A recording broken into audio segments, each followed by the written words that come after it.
નવરાત્રિની શરૂઆત થતાં વડોદરા પોલીસે સુરક્ષા વ્યવસ્થા સઘન બનાવી છે અને ખાસ કરીને ટપોરીઓ અને છેડતી કરનારાઓ પર નજર રાખવા માટે વિશેષ રણનીતિ અપનાવી છે। પોલીસે ગરબા મેદાનોમાં સુરક્ષા વ્યવસ્થા વધુ મજબૂત બનાવી છે, જેમાં સાદા વેશમાં પણ પોલીસ જવાનો તહેનાત રહેશે। શી ટીમો ચણિયાચોળી પહેરીને સામાન્ય ખેલૈયાઓની જેમ મેદાનમાં ફરશે અને છેડતી કરનારાઓને રંગે હાથો પકડશે। છેડતી કરનારાઓને સબક શીખવાડવા માટે અને મહિલાઓની સુરક્ષા સુનિશ્ચિત કરવા માટે પોલીસ સંપૂર્ણ રીતે સજ્જ છે।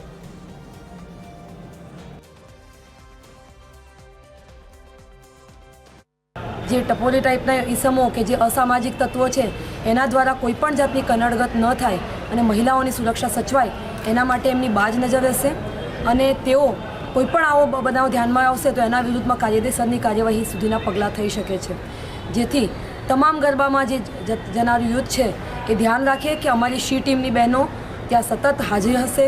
એ યુનિફોર્મમાં પણ હોઈ શકે, એ શી ટીમના ડ્રેસમાં પણ હોઈ શકે, કાં તો એ ટ્રેડિશનલમાં પણ હોઈ શકે।